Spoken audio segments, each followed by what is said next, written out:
खबर छत्तीसगढ़ के खैरागढ़ से है, जहां पर खैरागढ़ विधानसभा सीट के लिए भाजपा प्रत्याशी विक्रांत सिंह के परिवर्तन संकल्प महासभा में भाजपा के राष्ट्रीय उपाध्यक्ष व छत्तीसगढ़ के पूर्व सीएम डॉक्टर रमन सिंह भी शामिल हुए। उन्होंने विक्रांत सिंह को समर्थन दिया व सभा को संबोधित कर नामांकन रैली में शामिल होकर नामांकन दाखिल कराया। साथ ही इस अवसर पर दिग्गज नेता सहित सभा व रैली में भारी संख्या में कार्यकर्ता भी मौजूद रहे। क्या बेरोजगारी भत्ता दिया जा रहा है? बेरोजगारी भत्ता मिल रहा है? जब बेरोजगारी भत्ता किसी को नहीं मिलता, भूपेश ने वादा किया 2 लाख कर्मचारियों को रेगुलर करने का। भूपेश ने जन घोषणा पत्र में वादा किया था 2 साल का बोनस डॉक्टर रमन नहीं दिया है। भूपेश उसको वादा किया था कि मैं बोनस दूंगा 2 साल का। क्या 2 साल का बोनस मिल गया है?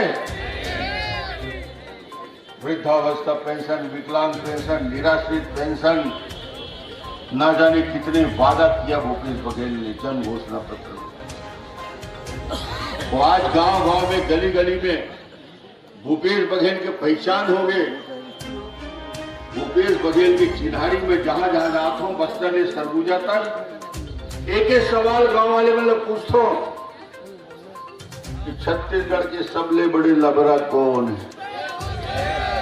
तुहर वंश आज नॉमिनेशन रैली में निकलने वाले हो, पूछना चाहता हूं फिर एक बार।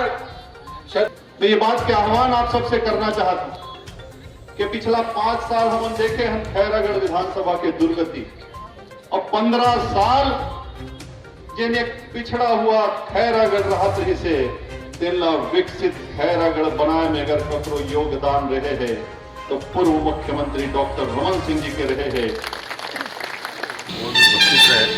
हजारों कार्यकर्ताओं के साथ जोश खरोश उत्साह के साथ इस चिलचिलाती हुई धूप में, गर्मी में इतनी बड़ी संख्या में कार्यकर्ताओं की उपस्थिति और जो माहौल आज दिख रहा है, तो मैं अनुमान लगा सकता हूं कि खैरागढ़ के कार्यकर्ताओं में उबाल है, आक्रोश है कि सरकार को बदलने की ताकत है। क्या मुद्दे रहेंगे भाजपा के सरकार बदलने के लिए? कहा जन घोषणा पत्र के सारे वादे अधूरे हैं और इनकी भ्रष्टाचार एक बड़ा मुद्दा है। जो इन्होंने वादा किया था वो अधूरे हैं और सरकार के 5 साल के कार्यकाल विकास शून्य रहा। 2003 से 2018 तक 15 साल 3 कार्यकाल आपका था, आप मुख्यमंत्री थे प्रदेश के। क्या ऐसा कारण हुआ जो 15 सीट पे सिमट के भाजपा रह गई? देखिए 15 साल की यात्रा थी और कहीं न कहीं एंटी इनकम्बेंसी रहता है और उसकी वजह से थोड़ा पीछे रह गए। मगर इस बार 5 साल में जो उम्मीद कांग्रेस से किया था वो उम्मीद पूरी तरीके से ध्वस्त हो गया है और कांग्रेस से घोर निराशा है और आक्रोश भी है।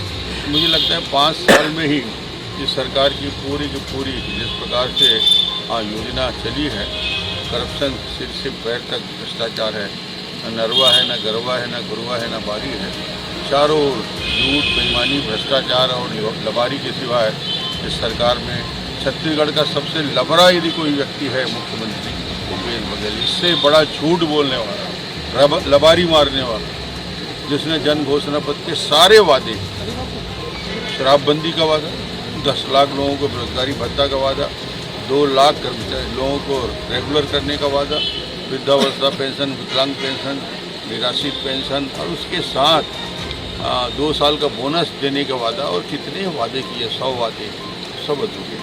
डॉक्टर साहब, छत्तीसगढ़ के 65% किसान अभी भी रबी फसल करने से वंचित है। क्या भारतीय जनता पार्टी रबी फसल का कोई मुद्दा लाएगी अपने मैनिफेस्टो पे? प्रतिशत हमने ही बढ़ाया, 75,000 पंप से 4,60,000 पंप कनेक्शन हमने दिया, 24 घंटे बिजली की व्यवस्था हमने की, डिमांड के अनुसार पंप खुदाई और पंप में बिजली कलेक्शन देने का काम हमने किया, 16% ब्याज से 0% ब्याज दर में सहकारी बैंक ऋण दिया और किसान के धान की खरीदी की समुचित व्यवस्था, पैडी प्रोक्योरमेंट, डिस्ट्रीब्यूशन और प्रोडक्शन को बढ़ाने के लिए हमने काम किया। इसकी वजह से ही उत्पादन बढ़ा, 5 लाख से 65 लाख मीट्रिक टन।